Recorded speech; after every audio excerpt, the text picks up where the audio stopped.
Welcome to Premier League Gameweek 3 recap, let's get into it. Tottenham faced Wolves and won 1-0 with Harry Kane scoring his 250th goal for Spurs. It's just a shame none of those goals have contributed to a trophy win. Wolves were arguably the better side in the first half, restricting Tottenham to just one shot on target, but were unable to break the deadlock despite taking 12 shots, with new signing Matheus Nunes narrowly missing a header to prevent him getting a debut goal. Wolves not being clinical enough with their chances cost them in the end, as Harry Kane headed the ball into the back of the net from a Perisic corner in the 64th minute, which saw him overtake Aguero for most goals scored for a single club in the Premier League.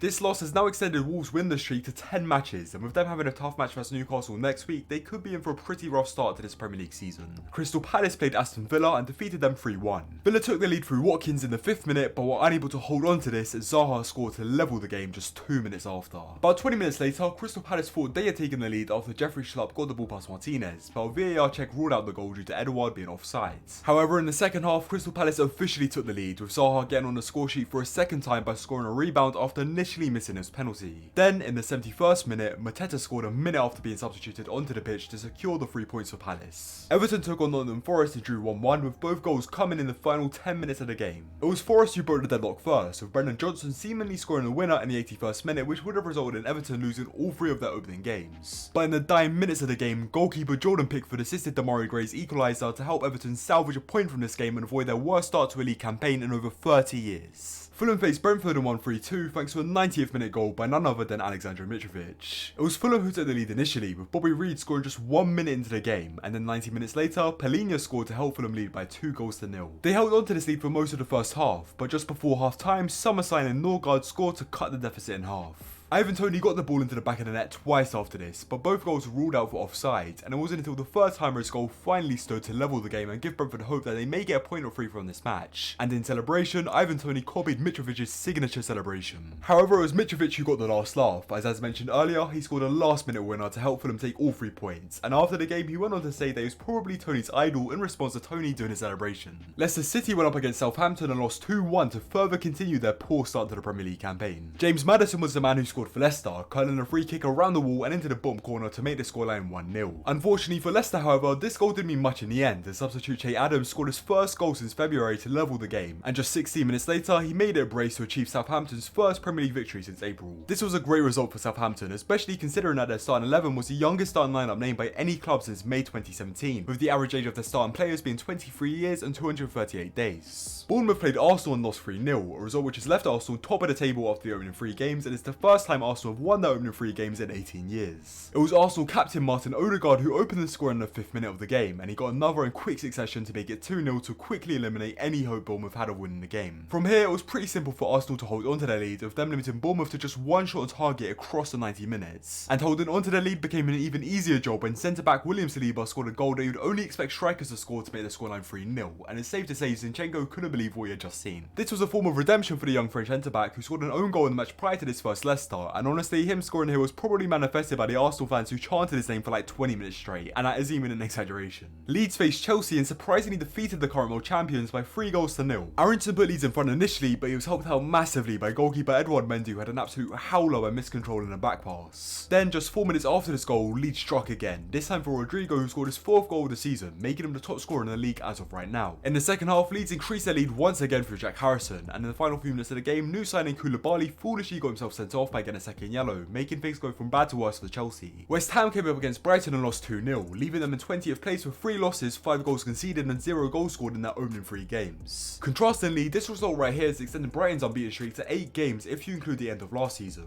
Their first goal through McAllister, who scored from the penalty spot in the 22nd minute, and his penalty was given away by West Ham's new signing CazR on his Premier League debut. By the time the second half kicked off, West Ham were looking a little better, but it didn't amount to anything as Leandro Trossard scored Brighton's second to seal the win. Newcastle played Manchester City in what was one of the most entertaining matches this game week. Gundogan sent the visitors in front in the 5th minute after he was left unmarked, allowing him to take a touch before slotting in the ball passed to him by Bernardo Silva. Manchester City fought hard for a second goal, but goalkeeper Nick Pope denied their attempts each time, and eventually Almiron was able to get one for Newcastle to level the game. Not too long after, Callum Wilson put Newcastle in front, leaving them 2-1 up at half time. Kieran Trippier then scored directly from a free kick against his former club to cause Newcastle to lead by 2 goals against the Premier League champions, which was pretty crazy considering Man City defeated Newcastle 5-0 a few months ago. However, Newcastle Newcastle were unable to hold on to this lead, as City scored 2 goals in quick succession, with one coming from Haaland and another from Bernardo Silva to equalise the game and come away with a hard-earned point. Finally, Man United faced Liverpool and defeated them 2-1 to get their first win of the season and hand Liverpool their first loss of the season. It was a great display by Ten Hag's side, which didn't include captain Harry Maguire or Ronaldo in the starting 11, but this turned out to be the right call in the end, as seen through them beating Liverpool when a lot of people wrote them off before the match. Jadon Sancho was the man who sent United in front, getting United's first goal of the season, which wasn't an own goal by an opposition player, and Manchester United Academy product Marcus Rashford was the guy who scored United second,